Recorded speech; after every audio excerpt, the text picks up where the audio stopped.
Now, topic research and plagiarism, delivered by Professor S.R. Hatua, Department of Library Information Science, Robindo Bharati University.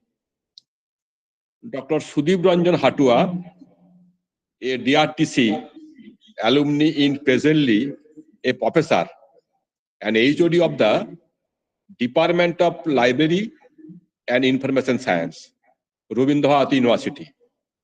He has 20 years academic and 7 years practicing experience in the field of library and information science.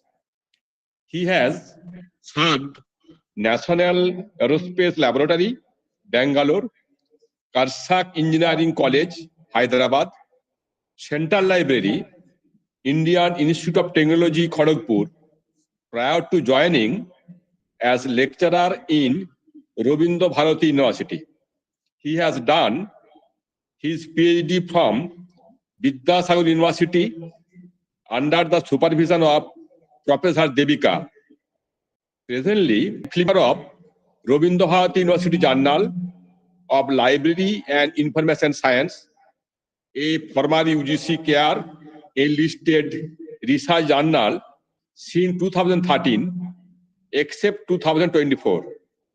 He has published more than 90 scholarly publications in national and international level, among which 5 text and reference books. Professor Hatua's research interests include knowledge organization, information retrieval, digital libraries, metadata standards, and the evolving paradigms of multidisciplinary, interdisciplinary, and transdisciplinary research. Till date, 9 research scholars awarded PhD and 6 pursuing research under his supervision. Eminent speaker, Professor Sudip Ranjan Hatua.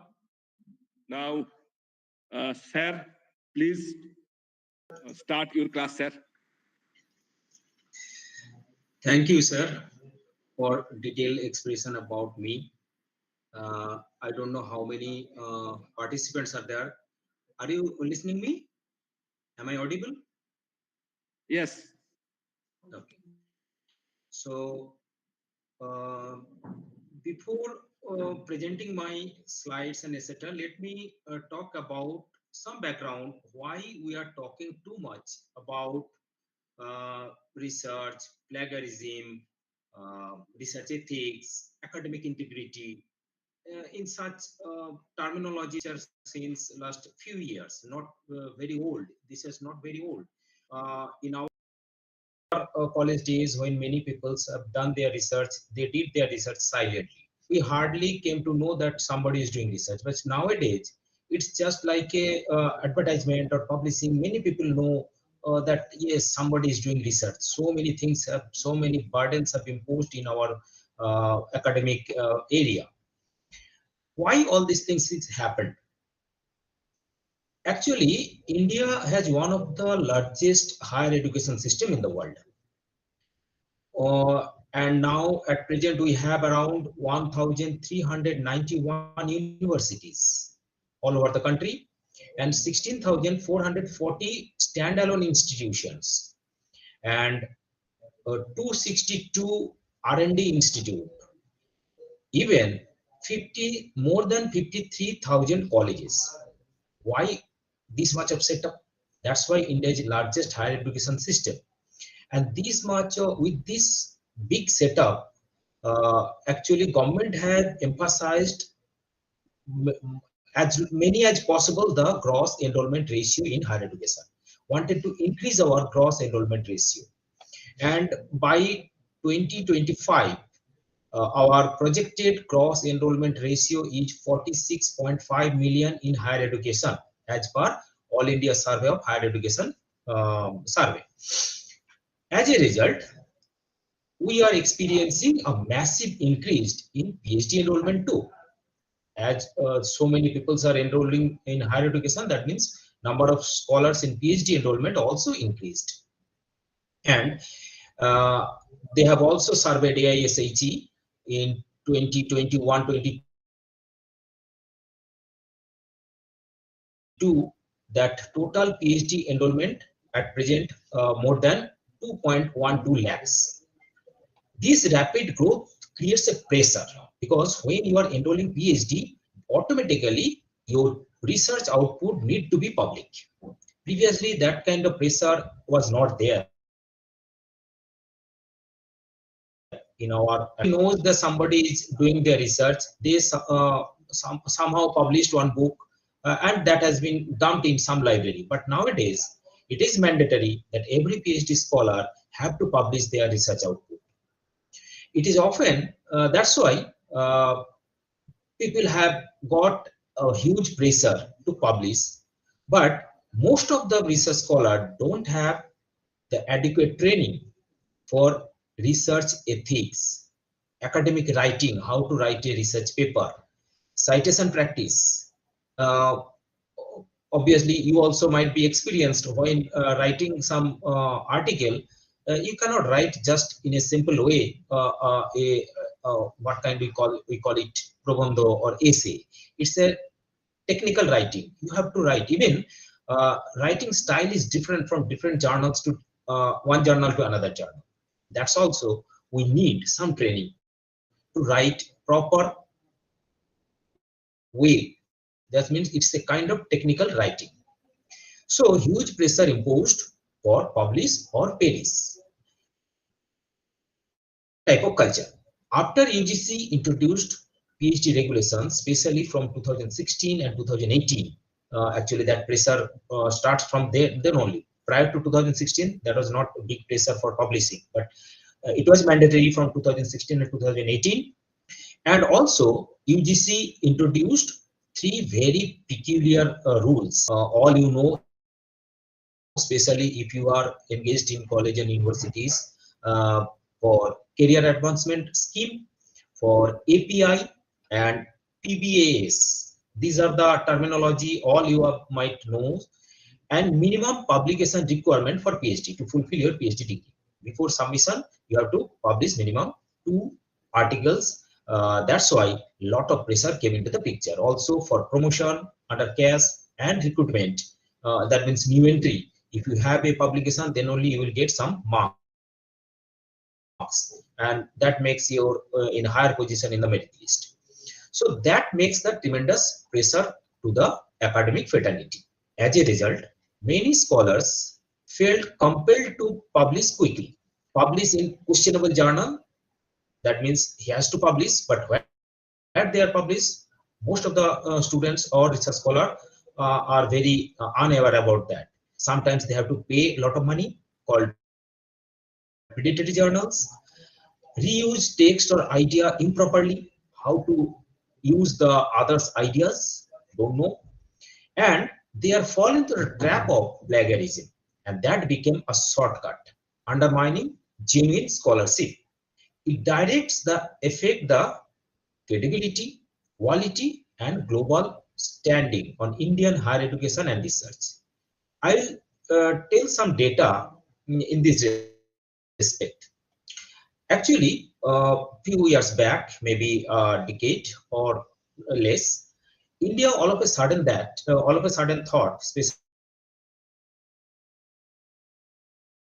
ministry level in central government, they on academic fraternity, they all of a sudden thought that yes, we have a huge population, we have to increase our gross enrollment ratio. Side by side, in global academic research output, India's contribution is very less.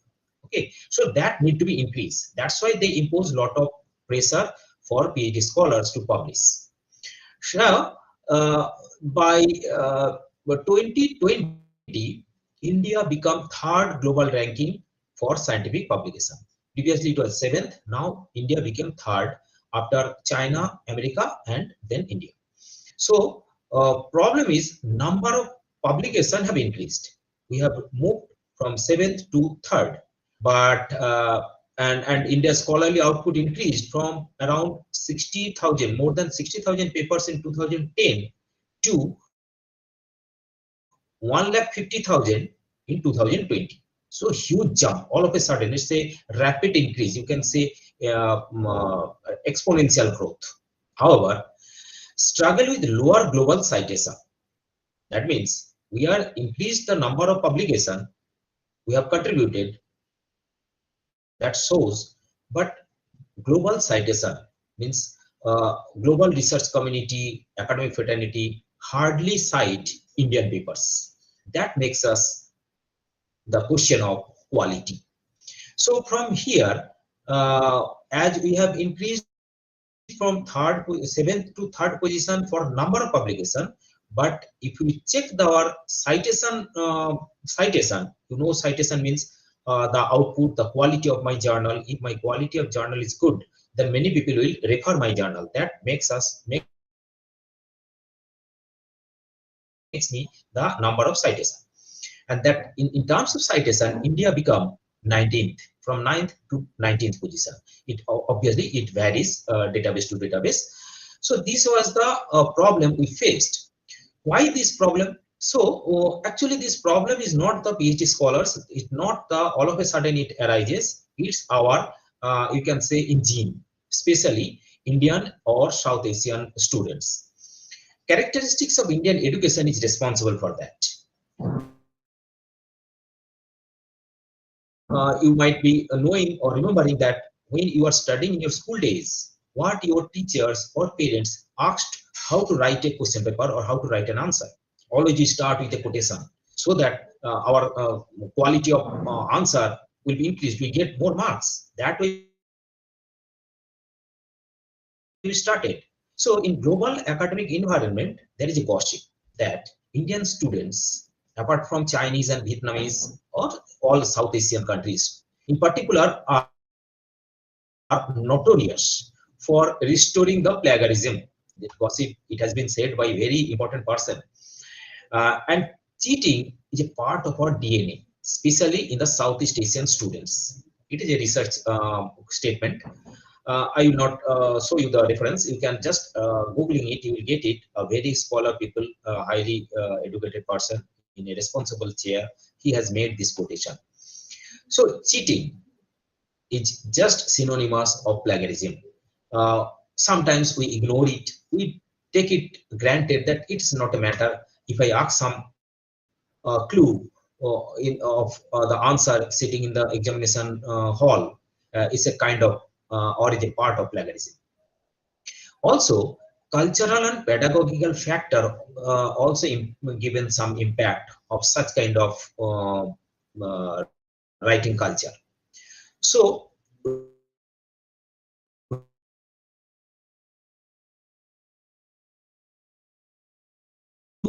the student memorize, wrote learning, wrote from our childhood what we do, stay in the brain or can recite, can get higher marks.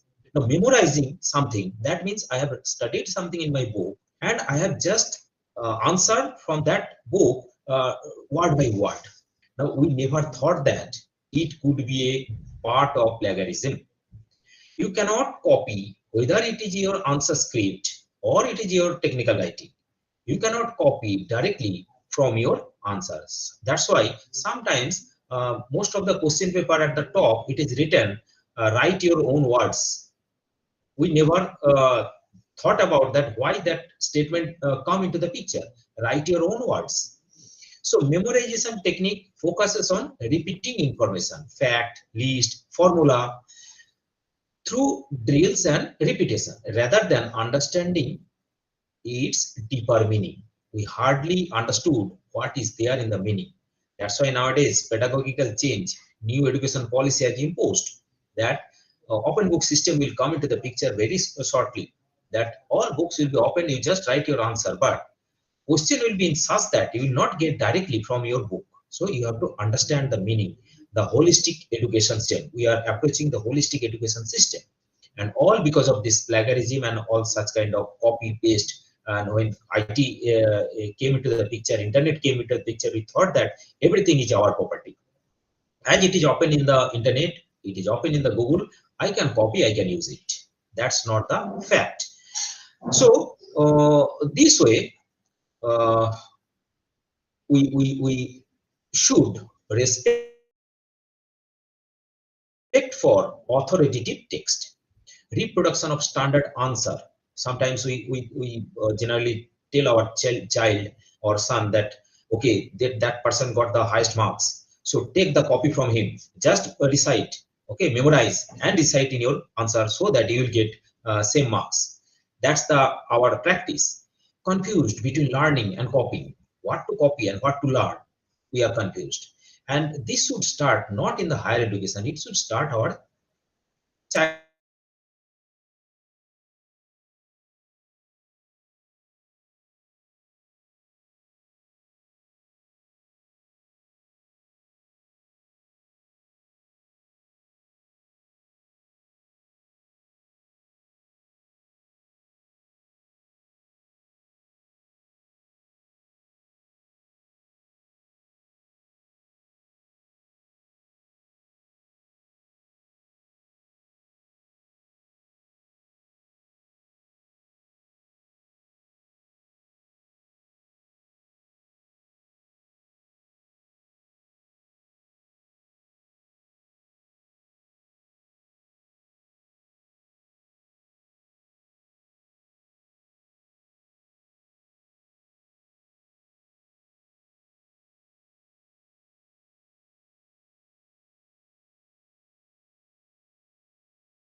Can you hear me? Can you hear me? Okay. Can you see my screen?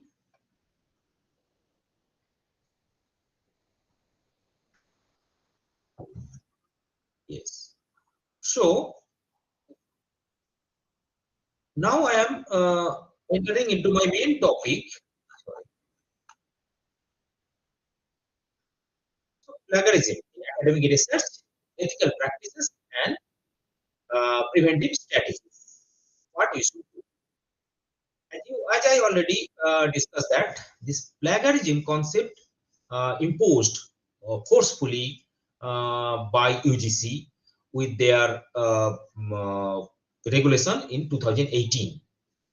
They actually makes it for the promotion of academic integrity and prevention of plagiarism in higher educational regulation 2018. And this regulation came to effect on 23rd July 2018, where it says that a similarity index of 10% only would be the permissible as per UGC regulation 2018. That means you are allowed to plagiarize up to maximum of 10%. And regulation have been notified officially in Gazette notification by 31st July 2018. So all this burden and this chaos or discussion, debate started from 2018. Prior to 2018, people was not aware about this plagiarism and all these things. What are the basic objective? Actually, plagiarism does not stop, especially for in higher education, because all the people who are doing research in higher education are very, very efficient. They are intelligent. So you can say that intelligent theft is very difficult to stop. So that's why UGC has given the rules, but actually it is for the awareness. What the awareness? the responsible conduct of research. So when we are doing the research, we have some responsibility. We call it academic integrity. And you know that because of this huge number of huge pressure and number of publication, increase our publication for promotion, cash and new appointment, we are just looking for publication anyway. So that degrade our values, that degrade our the quality. That's why so many numbers of publication we have, but ultimately our citation is going less. That's why we should have some responsibility, and that responsibility previously never was taught in any level of our education. Actually, this should be teach in school level, starts from school level, not in the higher education system. So what is the responsibility? And that will come later. And for the promotion of academic integrity, that is the main focus. Is not the main focus is to stop the plagiarism, rather to make the awareness, building the awareness for academic integrity and prevention of misconduct, including plagiarism in academic writing among students, faculty, and research scholars or staff. So for that case, again, that regulation imposes some objectives that every institution should establish some institutional mechanism through education and training to facilitate responsible conduct for research, thesis, and dissertation. That means if they said that stop plagiarism and I will stop my plagiarism, that way we are not in the, it's a just kind of, you can say, utopia. Nobody can stop the plagiarism. So it needs some awareness, it needs some mechanism that if somebody found that somebody is copying somewhere else and that has been found, then what measures should be taken? Education institutions. So for that case, to detect a plagiarism and to set up mechanism to prevent plagiarism, that is the basic objectives, that every institution should have some mechanism so that the plagiarism can be detected. Number two, every institution should make a continuous program for awareness for academic integrity. That is the basic objective of this regulation. Now, what is academic integrity? Basically, UGC in its 530th meeting held in 20th March 2018 took a resolution of promotion of academic integrity and prevention of plagiarism in higher education institution regulation 2018. It has been published in Gazette by 23rd July 2018. It says that academic integrity is the intellectual honesty. Now, they think about the terminology. Honesty, that to intellectual. So it makes a lot of problem. Intellectual honesty, what does it mean? In proposing, performing, and reporting any activity which leads to the creation of intellectual property. And plagiarism affects the integrity of academics. So always her authority insists us to stop the academic integrity. And automatically, if you have built up the academic integrity, automatically plagiarism will stop. So that the two terminology is very important: intellectual honesty, and if you stop the intellectual honesty, then automatically plagiarism will increase. So that's way, that is the basic objective or motto. So what is academic integrity? Academic integrity is nothing but the honesty, trust, fairness, respect. So you think about the terminology respect and responsibility in academic work. That means from study, understanding, production, reproduction, laboratory work, everything it goes under the honesty. Obviously, I can say that knowledge is not anybody's fundamental rights. Knowledge is a continuous process. Today we live in such a beautiful society. It cannot happen if we cannot follow the rules and techniques somebody developed some million years ago by inventing or by controlling fire or wheel. So our journey starts from there. So slowly thousands of millions of people put their knowledge to develop our society and our development. So nobody can claim it's our fundamental rights. So there is a fashion came into the picture that there is a patent option that this is mine, nobody can copy. Picture, then singing, so many things are there, or maybe Newton's law. Many people can claim that Newton's law is a fundamental or innovative idea of Newton. I little differ of that, because I think Newton's law cannot be established without the background of many people's scientific invention. So all the knowledge Newton already gathered in his brain, and from there he looks something differently. That makes him the different, and we got some law, theory, Einstein's theory, everything.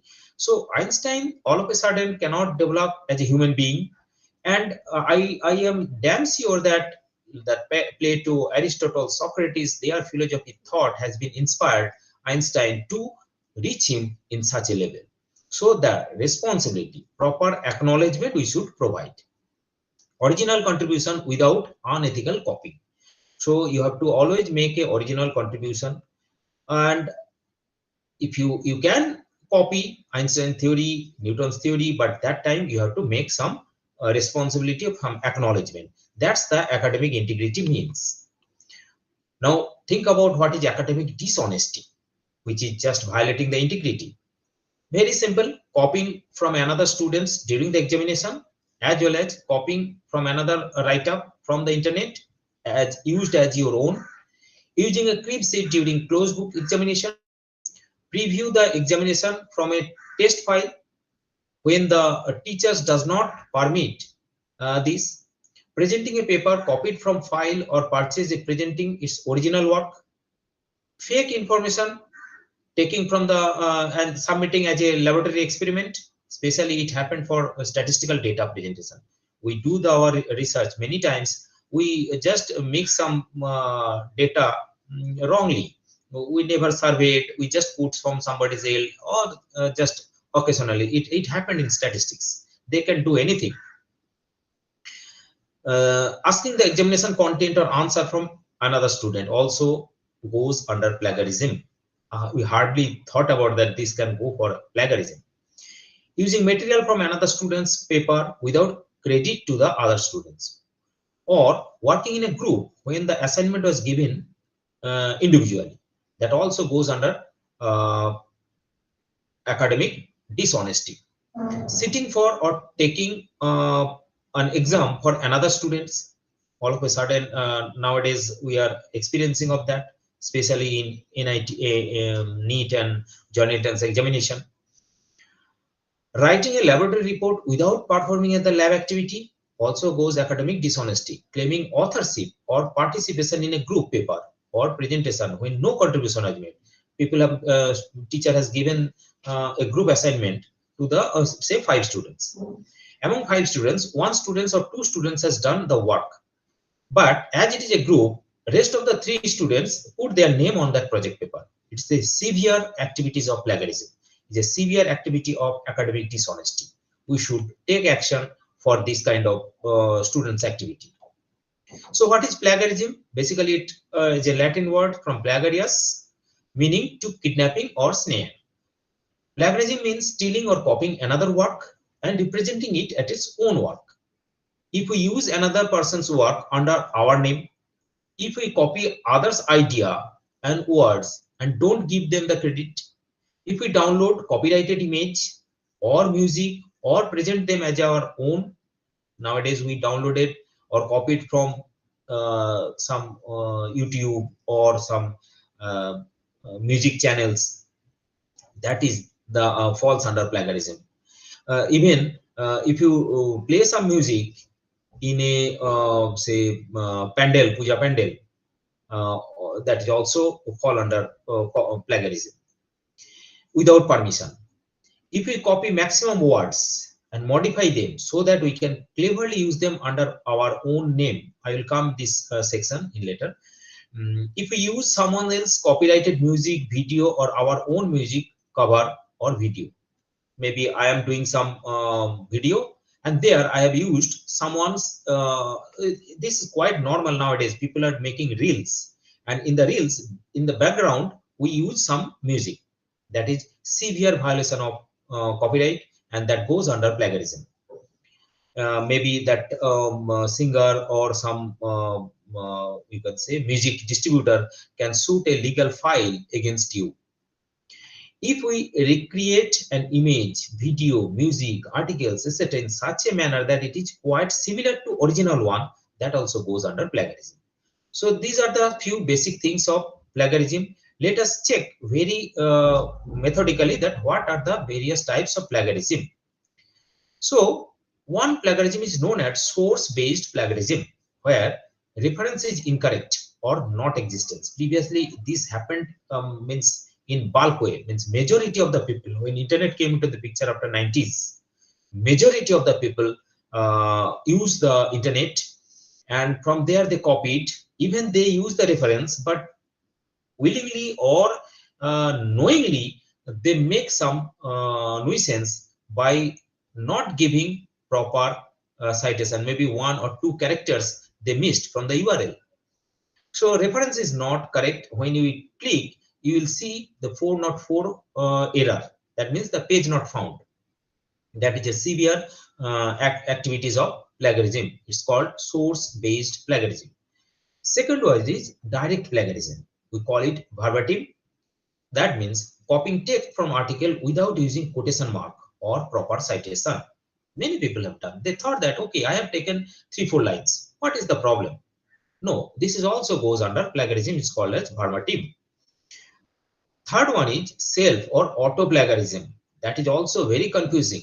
Author uses their previous work without proper disclosure. Nowadays, there is a fashion that if somebody is doing research, throughout his research period, they publish 4 or 5 articles of same topic. That is also goes self-plagiarism without disclosing that already this has been done, this has been published or something. We call it self-plagiarism. Okay, it should not be. Maybe 4 or 5 articles we can publish from our whole thesis. That should be part by part. Okay, not just changing articles but using the same data in every paper. That is also falls under self-plagiarism. Next, paraphrasing is another very intellectual plagiarism. Author paraphrases the source text and present it as their own without proper attribution. Nowadays, ChatGPT came into the picture.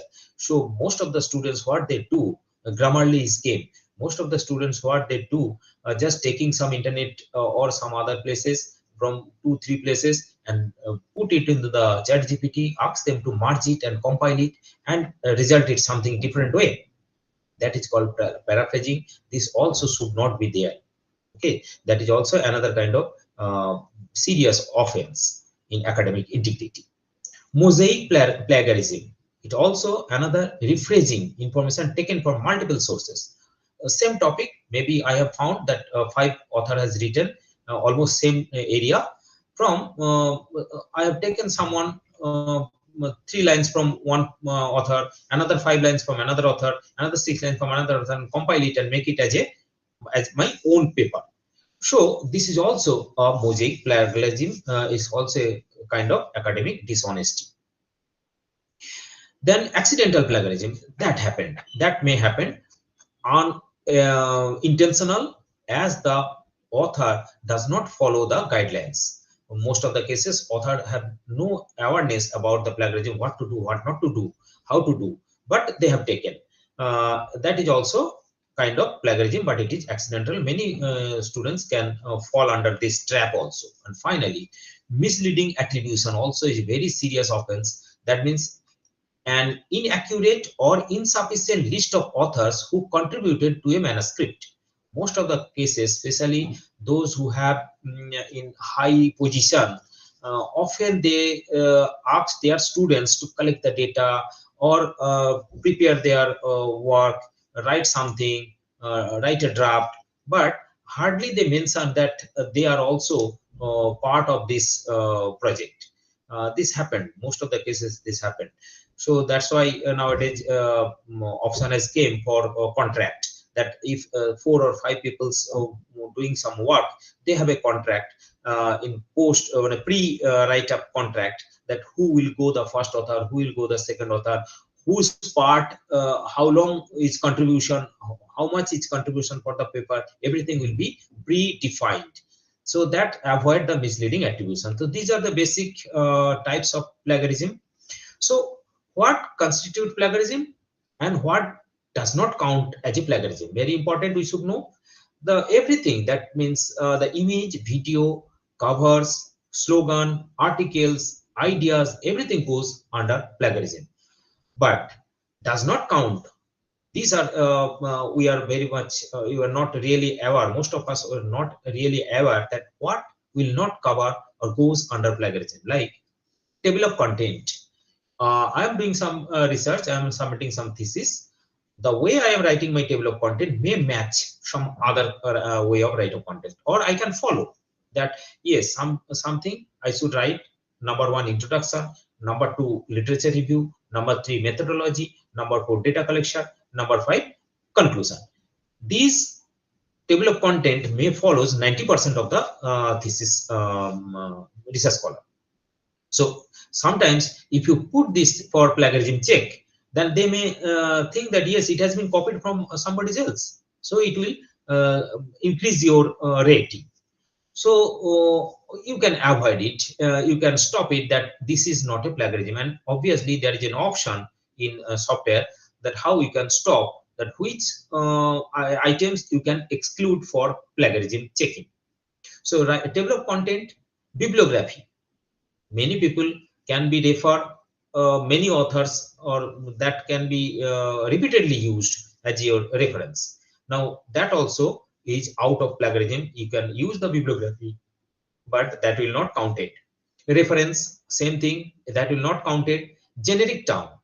In everyday language we use lot of common terms.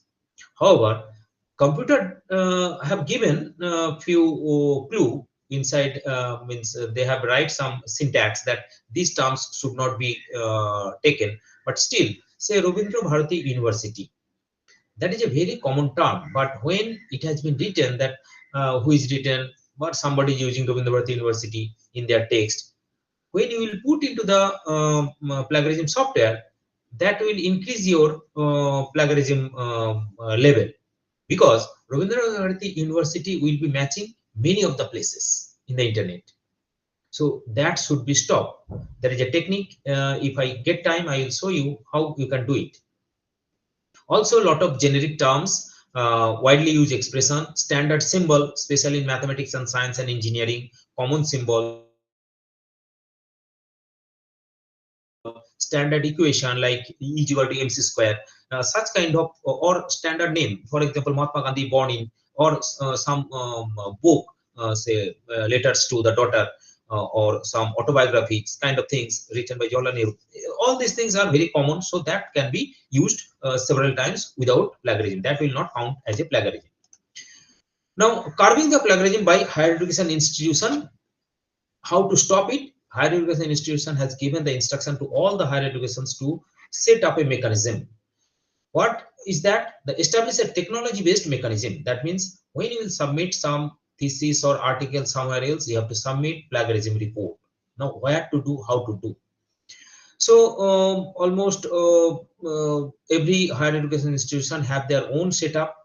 Not only that, they have to submit that thesis to that software, and software will generate automatically the plagiarism report.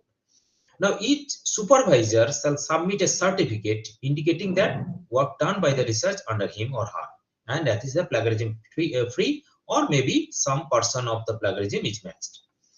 So the HIE again shall submit the encrypted soft copy for all masters or research program dissertation within a month after the award of the degree to Sodh Ganga e-repository project. That means if you avoid the plagiarism in somehow in your own educational institution, but later, especially for PhD thesis, it will be caught by somebody else if you take some misleading or some wrong way to submit your thesis. So somehow it will be captured. And All higher education institutions shall create a institutional repository. These are the way where we can submit our thesis and dissertation for the public. Now, similarity check for exclusion from the plagiarism. What are the things we can avoid for plagiarism or similarity check? All quoted works. That means whenever you will taken from other sources, just use the quotation mark and put the reference or citation. That way you can avoid a huge possibility of plagiarism. All quoted work with all necessary permission or attribution. All reference, bibliography, table of content, preface and acknowledgement is out of plagiarism or exclude from the plagiarism test. All generic term, law, standard symbol and standard equation are excluded from the plagiarism check. But most important things, as I said, you can copy some lines or some text and you have put some quotation mark and then give the citation. But does it again violating the plagiarism? Yes, that also can violate the plagiarism. If you use such kind of way, they are also given that the common knowledge of chronicle coincidence and term up to 14 words, consecutive words you can copy.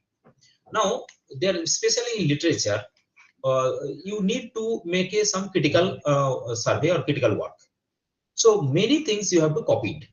But in that case, what you have to do is use some 2-3 words, then put dot, and again put some 3-4 words, and put some page number and reference. That way, now you clarify.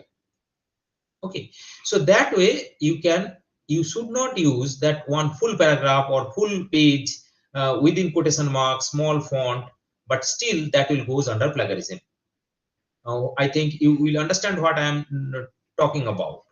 Especially in literature area, people used to use a lot of paragraphs, maybe one full poetry they have published, or some what you can say, some dialogues, big dialogues. They can use the quotation mark, but still that goes under plagiarism if it is more than 14 consecutive words.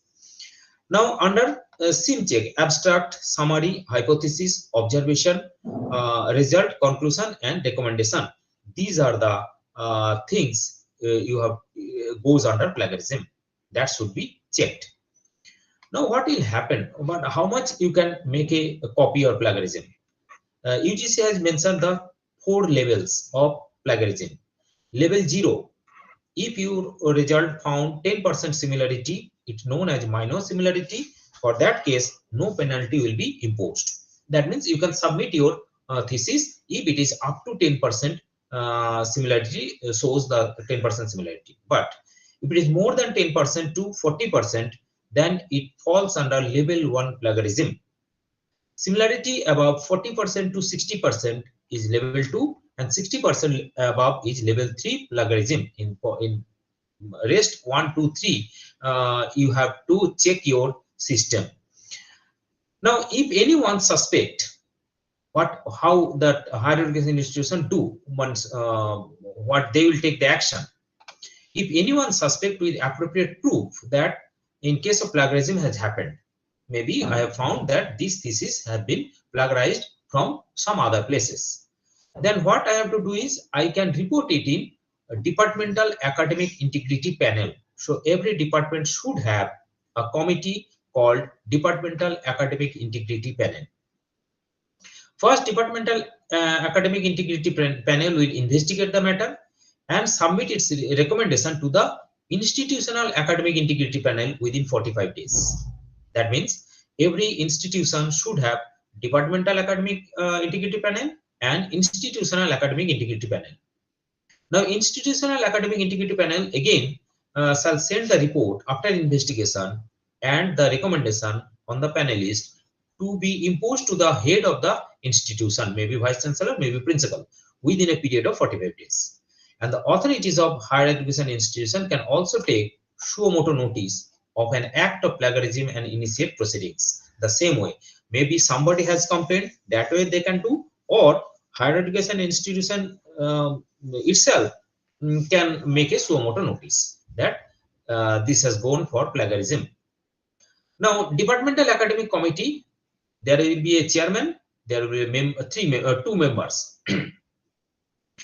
Head of the department will be the chairman, and senior academician from outside of the department will be the one member, and person well versed with anti-plagiarism tools to be nominated by the head of the department. That way, 3 members committee is formed as a departmental integrity panel, and their tenure will be the 2 years. That means member 2 and member B and C. They will be included 2 years. After 2 years, you have to change. Institutional academic integrity panel chairman should be the pro vice chancellor, dean, or senior academician. There should be 3 members. 1 member is senior academician nominated by the head. Another 1 member is nominated by the head of the institution outside that institute, and a member well versed with anti-plagiarism tools to be nominated. That means everywhere this person will be included, and in most of the cases this person who are well aware about the anti-plagiarism tools are basically become a librarian. It is his responsibility. He knows how to cite, how to avoid the plagiarism, everything, reference, bibliography, the writing style, everything. He is the very skilled person. That's why all over India, it is the librarian who has given the accessibility or administrative approval for anti-plagiarism tools, and he will member IAIP as well as DIP. Now, if you do the plagiarism or falls under the your allegation is proved that it has been plagiarized, that what will happen? There are 2 ways: one for students and another for supervisor. If it is level 0, so no penalty, you can submit. If it is level 1, that means it has been proved that your thesis has been plagiarized by 10 to 14%. In such case, students shall asked to submit a revised script within a stipulated time period, not more than 6 months. Within 6 months, you have to resubmit your thesis or dissertation. If it is falls under level 2 allegation, that means more than 40% to 60%, then students shall be debarred from the submitting a revised script for a period of 1 year. That means you cannot submit your paper or thesis or dissertation till 1 year. Again, after 1 year, revise it, recheck your plagiarism level and submit. If it is false under level 0, then only. But if it is level 3 allegation, that means plagiarized more than 60%, such students' registration for programs shall be cancelled.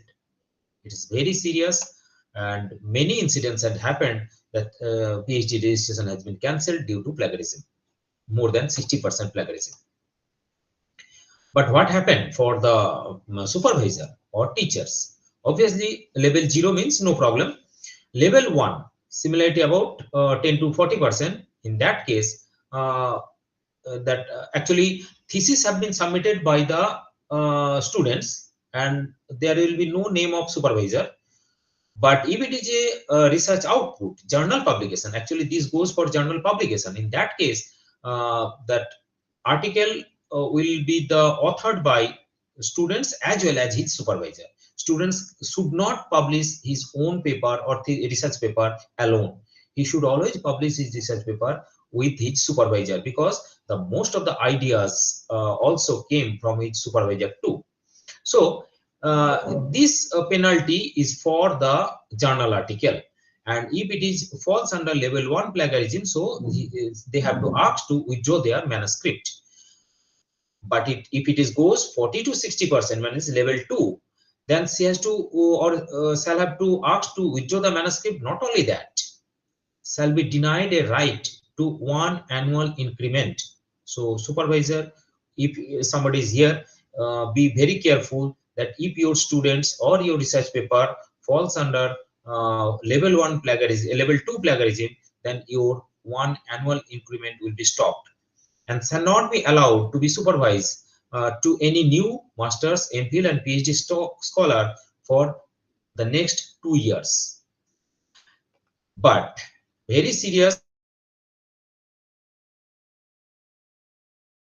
if it is goes under, again, I mean, after 3 years they can start it fresh. But if it goes under level 3 plagiarism, then shall have to deny to write to 2 successive annual increment. 2 years annual increment will be stopped, and not to be allowed to be supervised for any new master scholars for 3 years. So this is the penalty option has been recommended by the UGC and implemented in many cases in India. That's why we should be very careful for plagiarism. So how to avoid the plagiarism? So always give credit. That is the basic motto or objective of UGC, that give credit to a person whose work you are including in your work. Make use of double quotation to prevent verbatim. Always use double quotation, that yes, this much of area I have taken, but not more than 14 words. Paraphrasing by rewriting idea in your own words and structure, always citing afterwards. You know, there is a lot of citation style, citation standard are there. When you do the paraphrasing, including online content, everything you should cite. That means citation or credit is the basic objective for avoiding plagiarism. Avoid self-plagiarism by citing your own prior work. If it is my own work, that need to be also cited. And run plagiarism checker on draft to detect the unintentional overlap. Apart from that, there may be some area which unintentionally I may used without giving the citation. So for that case, we just go through the plagiarism detection software. So all with this, you know, there is a very serious incidents happened. These are 3 incidents I have taken from the internet. Though there are a lot of people have been consequences for the plagiarism. Dr. Sarvepalli Radhakrishnan, you know, the President of India, faced a prominent plagiarism controversy in 1929 when philosopher Jadunath Sinha accused him of stealing material from Sinha's thesis, India's Psychology of Perception, in Radhakrishnan's book, Indian Philosophy, Volume 2, and the Vedanta according to Shankara and Ramanuja. So that has been detected. Okay, and it has been consequences. Anyway, that is great people's war. We should not interfere there, which is right, which is wrong. But there are the things in 2002, in October, late President Abdul Kalam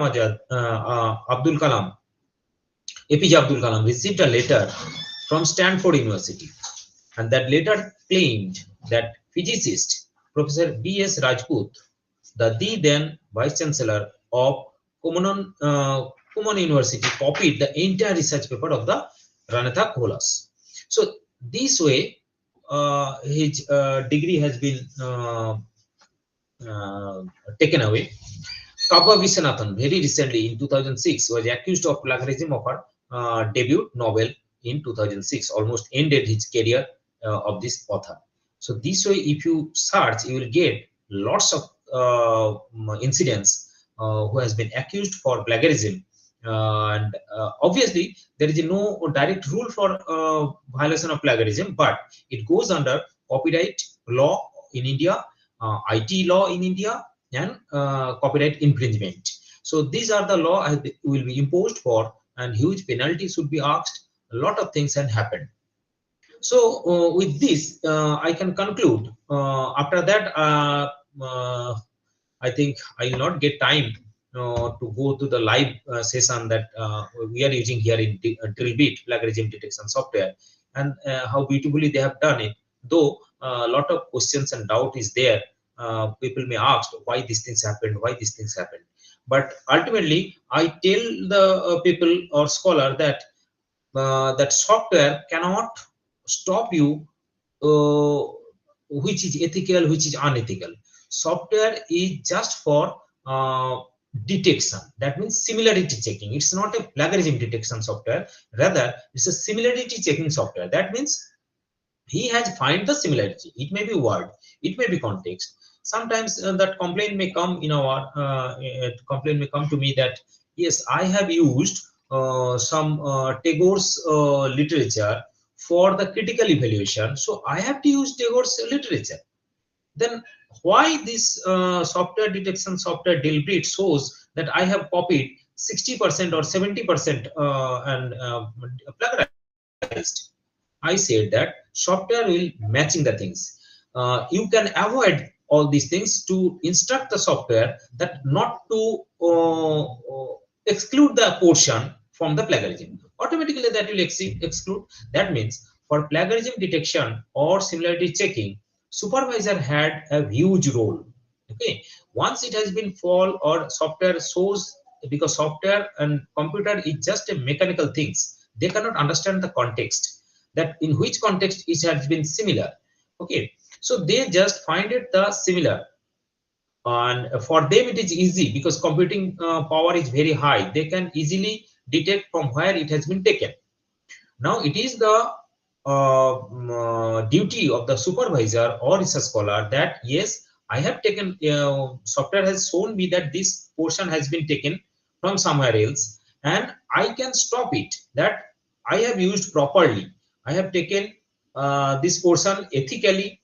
I have used the you can say citation.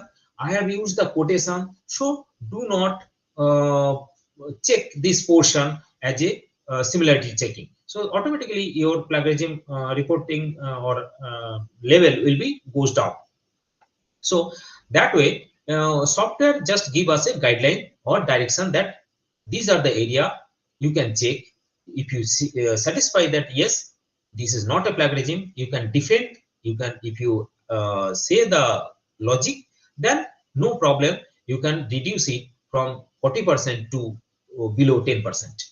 So in conclusion, I said we need to introduce the continuous evaluation system instead of half yearly or annual examination.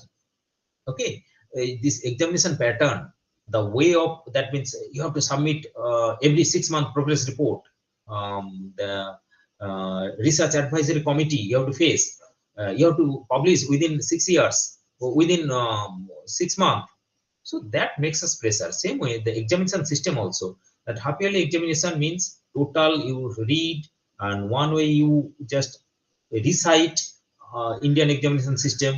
Those who can decide better way, they can get the huge marks. So that's why slowly we have out of that exam system. You know that continuous internal assessment type of things, open book system will be coming in near future. Even that semester system also will abolish. Throughout the year, examination will be there. Maybe surprised, maybe your analytical thinking. That way, examination system will be imposed. And if that examination system pattern will change, automatically the copying pattern will be changed. People will cannot copy, because if you, that means as a teacher or the supervisor, they have to work hard. They have to make a huge brain exercise, so that just don't give the assignment to the students that do these things on this matter. They will get the things from the internet.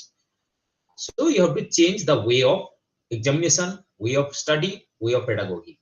We need a system to open book examination where students can sit with books, but questions should be framed in such a way that we cannot copy from the book. We should develop a habit from school days to give reference to other work. And Indian academia talk about plagiarism because it is essential to protect the future of Indian research, maintain global credibility, and cultivate ethical scholar rather than mechanical degree of holder. So basically, plagiarism is much about ethical things, not about mechanical, that I have copied, I have done all these things. So with this, I can conclude and I can stop here. Now, if uh, no, it is 3:05. I think I should stop here. Let us discussion for few minutes. If you have some query or related techniques, or if you want to ask, please let me. Please ask me. Or if you have 5 minutes time, I can go to the direct software for live demo. Probably next person will waiting. Hello, are you listening me?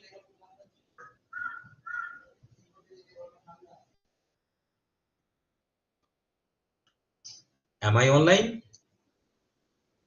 Yes, sir.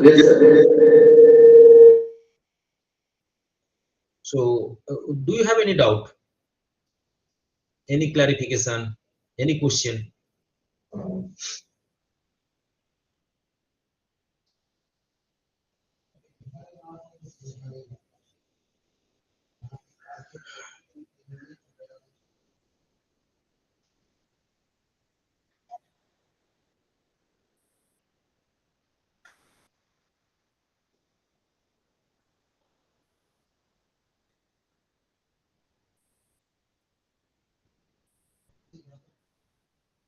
So, welcome, welcome.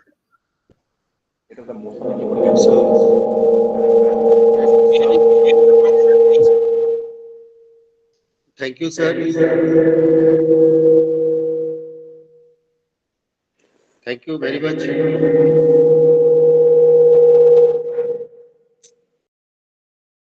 for the beautiful presentation on research and plagiarism. You have thrown new lights on these topics. So thank you very much, sir, for your uh, lecture on this topic. You have enlightened us a lot, and I think it will be very helpful for the participants, the researchers, as well as the teachers. So thank you very much, sir. We are going to start our next session in 2 minutes.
Sir,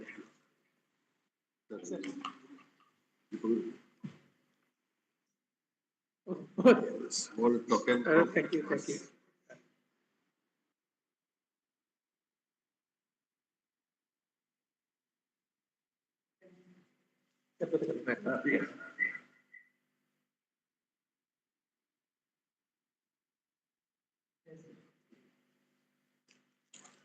Thank you, sir.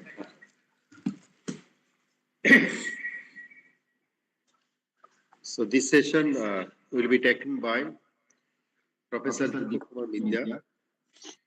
Professor Deepak Kumar Midya is a social and cultural anthropologist and currently serving in the Department of Anthropology, Vidyasagar University, West Bengal. He did his MSc from the University of Calcutta, PhD from Vidyasagar University, and postdoctoral Associate Chief from IIAM Simla.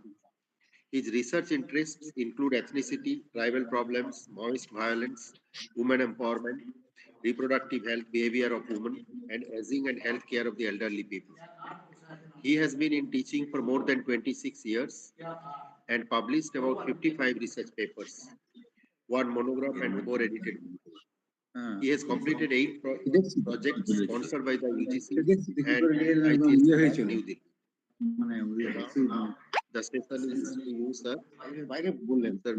Please, sir.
Hello, sir.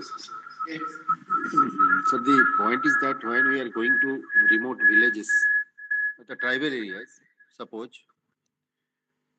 and we are going to study their habits or some other issues, sometimes it is found that the people don't want to talk to, they don't want to come up. Then how can we get substantial data that we need there in such a situation? If a conclusion is drawn based on some few samplings, then can the conclusion be taken to be a common conclusion for all the people?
Okay.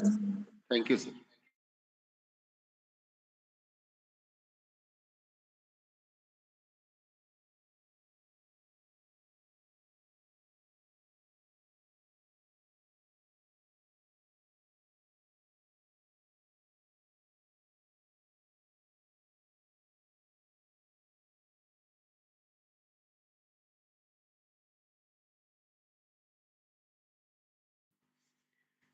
Okay, sir. Thank you, sir. Thank you very much for your.